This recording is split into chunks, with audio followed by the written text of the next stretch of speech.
When it comes to killer music, Aelita Diaries for this week, what you have is a very ingenious yet terrifying Xana attack. The use of viral music, literally music going viral in today's terms. Odd decides to download an MP3. Remember those things? Napster, LimeWire. People don't use MP3s anymore nearly as much as they used to. Most people either use Apple Music or, of course, Spotify. But back in the early days of Season 1, downloading MP3s was a thing. Oryx trying to study for a chemistry test, in which we also find out that Odd's good at chemistry. That's strange. Keeps getting interrupted by Odd jamming out to a track. We've all had those kinds of friends. Those friends that are into a thing that would otherwise distract us or annoy us to death when we're trying to do an important thing. The name of this track?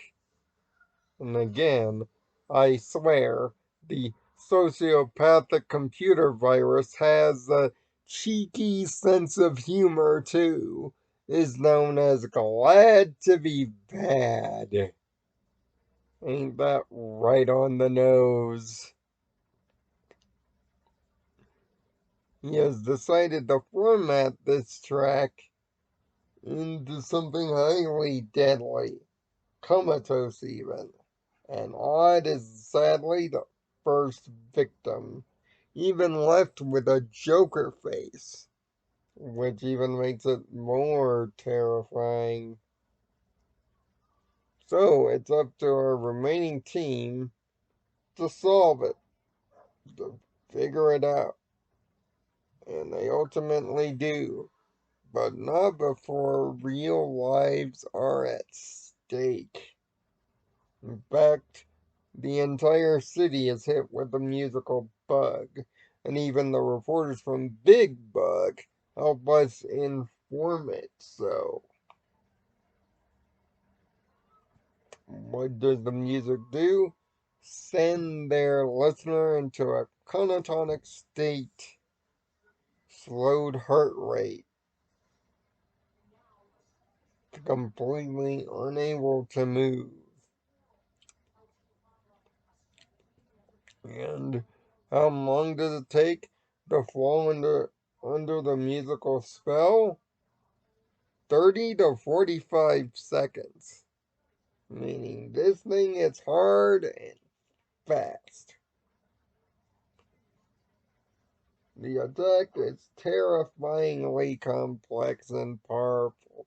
It's the strongest part of this episode, and the threat is tangibly real, as it has been for the last few episodes so far in our review journey.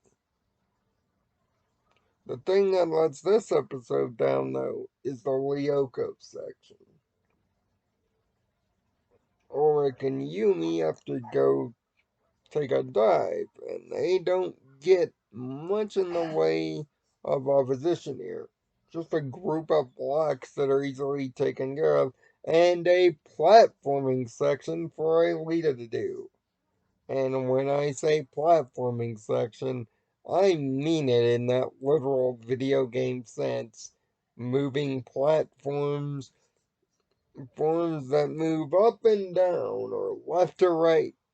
It's funny, a couple of years later, when Code Lyoko gets video games, these things would become a massive crutch for the video game designers themselves. Kind of sad foreshadowing. The tower is deactivated, but not before Jeremy gets caught by the music too. And so does Auric, for that matter, after getting devirtualized. By then, the attack is almost instantaneous, within 20 seconds, which is half of the time that it would take at a different point of the episode. Truly terrifying stuff. But thanks to Jeremy programming the return trip just in time before he passes out, the day is indeed saved. If not for the Lyoko section needing more monster tension, more monsters on screen, this one could have been right up there with the all-timers. Instead, a great Xana attack is weakened by a piddling defense on the Lyoko front. No real danger at all for an intrepid team, and that's a really big problem. That's why this episode falls short of the high marks and gets a 3. It could have been a 4 with a stronger Lyokian defense by Xana, but a group of blacks aren't really gonna do the thing.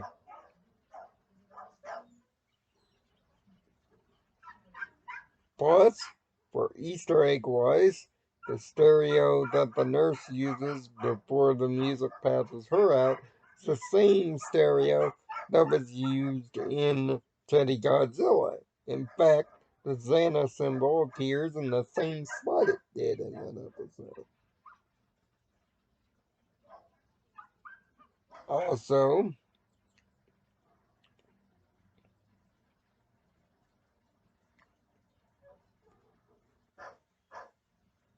Also, another bit of a note. Note, Jeremy talks in his sleep. Well, he's still working on robots, oddly enough.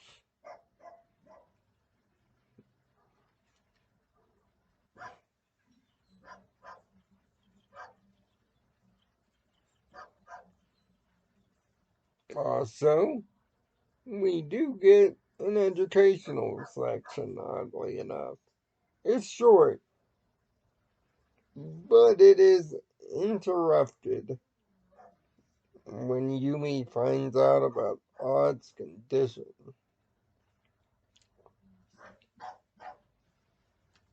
So, that's it. We're on our way to the 20s, but we're not there yet.